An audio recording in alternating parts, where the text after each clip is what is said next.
Hello, and welcome to Ellroy Reads. This is the show where every week I look at a book that was important to James Ellroy, a book that thrilled him, moved him, inspired him. I have a great show for you this week, but first I want to say welcome to all our new subscribers. I'm going to work hard to make this your favorite book show on YouTube. And if you haven't subscribed yet, hit that subscribe button, hit that like button, and all the content will flow straight to your inbox. Okay, our book for this week is Billy Bathgate by E.L. Doctorow. So I'm going to tell you a little bit about Doctorow, a little bit about the novel Billy Bathgate, and then I'm going to end with a story about James Ellroy's admiration for the book and how it links to an unpublished novel in his career. I'll tell you a little bit of inside info about that. Okay, so E.L. Doctorow was born in New York to second generation Russian Jewish immigrants. He was a talented student. He was educated at Kenyon College and lastly Columbia University. He served in the US Army after World War II. He was stationed in Germany, and that's where he met his wife. And then on his return to America, he worked in publishing as a book editor, and he worked with several famous authors, including Ian Fleming. And he got the idea for his first novel, Welcome to Hard Times, which was a Western, because as an editor he had to read hundreds and hundreds of Westerns and he was beginning to learn the tropes. So he began writing it as a parody of the Western.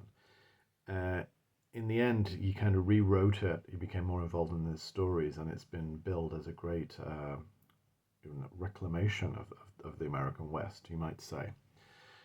And it was published to great success. His second novel, he refused to ever have published again. It did not meet the same success.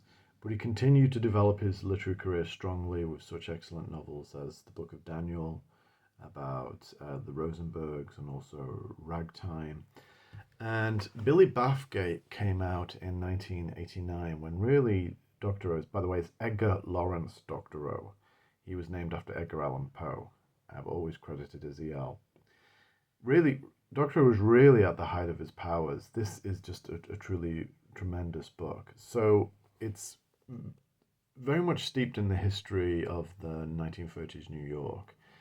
Our hero, Billy, is a young teenage boy who's growing up in the Bronx, whose one real talent is for juggling. And one day, the gangster, Dutch Schultz, sees him juggling and likes the kid.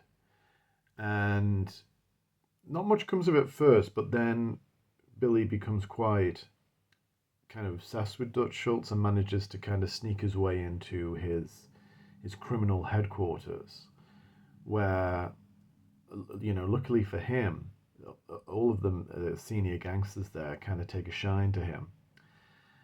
And he becomes part of Dutch Schultz's gang. It's predominantly Jewish mafia at the time. Now, Billy is an Irish lad, but they give him the name Billy Bathgate because he's from from Bathgate Avenue in the Bronx. His mother's name was Behan, and his father is completely out of the picture. His mother's got severe mental problems. So Billy Bathgate is kind of reborn. And he's just looking for any excuse to get out of kind of his mother's clutches. She's a very difficult person to be around. He hasn't got the maturity to look after her. And he becomes an integral member of the gang. And we actually begin the novel in kind of on a boat, on a tugboat. And then it flashes back. What's going on this tugboat that is so important? Well, one of Dutch Schultz's former trusted associates, Bo Weinberg, one of his top men and his top killers, is going to be assassinated by Schultz himself. In fact, he's put his feet are put in wet cement, and he's given the old cement shoes, and he's dropped in the East River.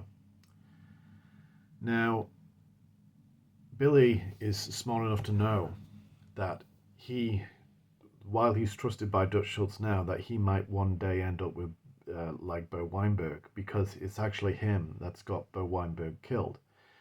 Because Dutch asks him to keep an eye on Bo, and he sees Bo talking to Lucky Luciano, one of the most senior Italian gangsters. And really, although the novel is very tightly plotted and it's riveting to go from one kind of gangster conspiracy to another, it is at heart a coming of age story. We see the world through Billy Bathgate's eyes. And he's at that age, in adolescence where he's starting to be very attracted to girls. And he's also got that young person's awe at the world where everything seems so special. The descriptions are absolutely beautiful. The streets in the Bronx and, just the litter and the things that are left out. It just becomes just so poetic in Billy's eyes. Then he finally gets a taste of life outside of New York because Dutch Schultz has a big trial and it's moved out of New York City because of his notoriety. And Schultz's entire gang decamp to Onondaga County in upstate New York, specifically Syracuse is where the trial was held. And they engage in this, what today we'd call it a love bombing technique. They absolutely flood these small villages with money. Donate to charity. Dutch Schultz is even baptized, Jewish gangsters baptized into the Roman Catholic Church. Billy is forced to go to Sunday school, which he absolutely detests. All of his men, all of the kind of tough gangsters in Schultz's employ are told to be on the best behavior. They're not allowed to go to cat houses. They have to go to fancy dinners where they have to mind their manners. And the tactic actually works. And of course, this is all, historically accurate. But where there's a kind of rift between Billy and Schultz is that Billy has become very, very fond of Bo Weinberg's ex-girlfriend. And she knows what happened to Bo. She doesn't know quite how brutal it was, but in the end, Billy kind of comes clean and tells her. She's officially Dutch Schultz's mistress now, but his men don't like her. They think she's a black marble. And Schultz is mostly obsessed with her because he's just obsessed. He's very territorial. He's obsessed with possession. Bo was his friend. Bo became his enemy, and now he's gonna. Not only has he killed Bo in the most torturous and humiliating way possible, but now he's going to take what is Bo's. But what he doesn't know is that Billy made a kind of last minute vow to Bo, shortly before Bo died, that he would look after her. And it begins to fall apart for Dutch Schultz. And I'm not going to say too much now, but because I don't want to ruin the ending for you, but obviously, for those of you who know the history of organised crime in New York is a fascinating subject. It's not going to end well for Dutch Schultz. It doesn't end well for any gangsters. And again, Billy recognises that they've chosen this path, which is very exciting and very, well, lurid, but, the nightclubs, the women, the sex, and this is, a young lad who's first discovering sex. And I will say the Doctorow is not shy in writing sex scenes. But he's also said, the criminal life is very, very dull. It's very, very profitable, but very dull. It's running around collecting debts. The more exciting parts of it come from actually lectures he receives from Otto Abadaba Berman, who was Dutch Schultz's numbers man, and he has a complete genius for numbers. Today he'd be a mathematics professor at Harvard, but back then he's giving Billy these lectures on the philosophy of numbers, the character of numbers, what is possible to achieve in numbers, how you can create something out of nothing in numbers. Whenever it's always a treat when he comes on. And okay, so the novel is, I hope I've sold it to you. It's a really, really fantastic novel. Let me tell you a little bit about Ellroy's admiration for it. Ellroy is a huge fan of E.L. Doctorow. And he actually told me, we talked a lot about Ragtime, Doctorow's novel, which was published in the mid-1970s at the height of a revival in rag music and interest in rag music. You had The Sting and its famous soundtrack, and that was released as Scott Joplin Plays Piano Rags, a huge hit record at the time. And Ellroy would tell me about how he bought that record for his best friend, a fellow caddy at the Hillcrest Country Club in Los Angeles. And I said to Ellroy, do you like rag? He's like, no, not anymore. The only track I still listen to is Magnetic Rag. which is a beautiful, beautiful track. Anyway, he expressed a lot of interest, a lot of admiration for the novel Ragtime. But one of the things he said was, "I couldn't read it today. There's no dialogue. It's entirely exposition." But Doctorow's a beautiful, beautiful, beautiful gift for words. But Ellroy was just like, not for me anymore. Billy Bathgate, by comparison, is just maintained his admiration for. He loves the period detail, and he loves the kind of the ethnic plata, so the Jewish dialect and the Irish dialect and the Italian dialect, and the melting pot of New York, of Bronx, in the 30s. He absolutely loves. As it happens, Ellroy had tried to write a novel. Is one unfinished novel, is one unpublished novel. It's called The Confessions of Bugsy Siegel, and he wrote it in the early 80s, 5, 6, 7 years before Billy Bathgate was published, covering much more similar territory. The clash between the clash and also the collaboration between Jewish and Italian gangsters and Irish gangsters in 1930s New York. I have read it. It's about 400 pages, and that's only the first half. Ellroy never finished the second half. He lost heart. I must be one of the very few people in the world who's read it. The others would be Ellroy's former agent, Nat Sobel, and also Otto Penzler at Mysterious Press, and a couple of others. And it's not good.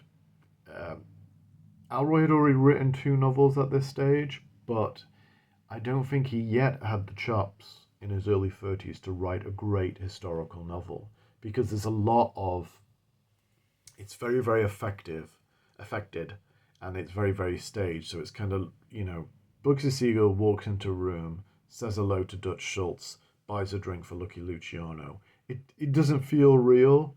This kind of, in a way, reminded me of the kind of new journalism and the non-fiction novel of Truman Capote, in terms of like the beautiful scene setting. So like when you have these historical characters, it's talking about what the weather was like on that day. It's talking about a car that driving past keeps beeping its horn, or if it was a beautiful autumn day, the color of the leaves, and all of that rich period detail makes you realize, okay, this author knows this world. This world is real. You've bought it straight away. And therefore, then when the characters start talking and you realize you're listening to Dutch Schultz, it feels very, very real. One thing that is different, I feel, and this is probably just an era, is that Dutch Schultz was dead by his mid-30s. In the novel, he comes across as a much older man, because he's a father figure to Billy Bathgate, and he's a father figure to a lot of people. And he's a leader. He's a leader of men, and he's been that way since at least his 20s. He's been a gangster since his teens, since he was a kid. People grew up faster then. But when this was filmed in 1991, Dutch Schultz was played by Dustin Hoffman, who by that stage probably about at least in his 50s, far too old. But in a sense, it kind of worked, because you think of Dutch Schultz as an older man. Unfortunately, the film, although it's very, very loyal to the book, doesn't really work. I mean, it's not bad, but it came out around the same time as Goodfellas, and Goodfellas really caught the zeitgeist in terms of gangster movies, and Billy Bathgate seemed like just very slow, like an old man's movie. There is another little story about. So I always kind of liked and admired how Ellroy, although his Confessions of Bugsy Siegel novel never worked out for him, that when he read a great novel about 1930s Jewish gangsters in Billy Bathgate, he gave it full credit, full due, in terms of like, this is the masterpiece that I was trying to write about the era. I couldn't do it. It didn't quite work out for me. Ellroy's an LA guy. Doctorow was very much a New York guy, a Bronx guy. He got the patter down perfect. So, but Ellroy gave him full credit for that. But as it happens, Ellroy didn't entirely give up. When I was researching Ellroy's biography, Love Me, Face and Danger, I was surprised to find out that he didn't entirely give up on the Confessions of Bugsy Siegel. In the mid-80s, he was trying to sell it to Avon, Now Avon had published his first two novels, and then when he got when he when he got sidetracked by the Confessions of Bugsy Siegel, and he started writing the first Lloyd Hopkins novel, LA Death Trip, and that had to be extensively written. They dumped him. But then he got very close to an Avon editor, John Douglas, and he kind of resumed his relationship with Avon. Avon would publish the Lloyd Hopkins novels as paperbacks, whereas Mysterious Press was publishing them in hardback. And he was trying to sell it to John Douglas. He wouldn't buy it. And then one day I was asking, it came up again quite out of the blue in one of my conversations with Ellroy. The topic of that particular conversation was the great interviews he's done. And we talked about the interviews, so like Craig McDonald, there's some great interviews with him. And we talked about one, Martin Keane did a great interview with him in the early 90s. A very long, extensive interview, and I actually got to republish it in my anthology, Conversations with James Ellroy. I asked him about it, and he's like, "Oh, Martin Keane, no, I don't like that guy." I was like, "Well, what's wrong?" He's just like, "Well, when Dutch Schultz was killed, and I'm not giving too much away, he died a gangster's death. He was shot, and it took him a day to die in hospital. He was in a semi-comatose state, and he goes off in this, he went in this stream of consciousness monologue. As he goes in and out of consciousness, it was complete gobbledygook. But a police stenographer took it all down because the police thought he might give away gangland secrets. He didn't in the end. It was complete gobbledygook. But like a transcript exists, in Billy Bathgate, there's a very, very kind of good and satisfying explanation, because in the novel, Billy Bathgate's there, he's taking it all down. The transcript became, something somewhat legendary in terms of the beat poets took it up, and treasure hunters would take it up, because Dutch Schultz was rumored to be worth $7 million in 1930s money, and that was never found. So it became somewhat legendary. And Ellroy had written a scene of this kind of long deathbed confession, this monologue Schultz makes, in the Confessions of Bugsy Siegel. Somehow Martin Keane had read it, or he talked to Martin Keane about it, and then Martin Keane, in his interview, in the write-up of the interview, said that, or at least Ellroy thought this, said that part of Ellroy's prose is partly gobbledygook. And Ellroy was just so mad about that. Even 30 years later, when he was telling me about this in the biography, he's just like, how could he say that was gobbledygook? He's just like, that was specifically Dutch Schultz's deathbed monologue. It wasn't supposed to make sense, when I'm writing it down and when I put it in the Confessions of Bugsy Siegel. He was actually really, really mad about that. It's just like, when something upsetting just comes back to your mind, no matter how long ago it happened, he got quite upset about that. Then when I was preparing this episode, I reread the Martin Keane piece, and I don't even think he even got into the final interview. I think what happened is Martin Keane must have argued a little bit about it with him, and now he just misremembered it, thought he got into that interview. Anyway, it's all to the good. It's just an amusing little story, I thought. But Ellroy never got to write his great, Confessions of Bugsy Siegel was, his only unpublished novel, and having read it, I don't think it would have been salvageable. I'm glad he moved on to better projects, and glad he moved on to the Los Angeles Quartet, because there was no one better qualified than James Ellroy to write those Los Angeles novels of the 40s and 1950s. He really found his patter, and thank goodness we've got E.L. Doctorow to write Billy Bathgate for us, a novel James Ellroy greatly admires. Okay, thank you very much for watching. I hope you enjoyed the show. Remember to hit that subscribe button, and I will see you next time. Okay, thanks so much. Bye-bye.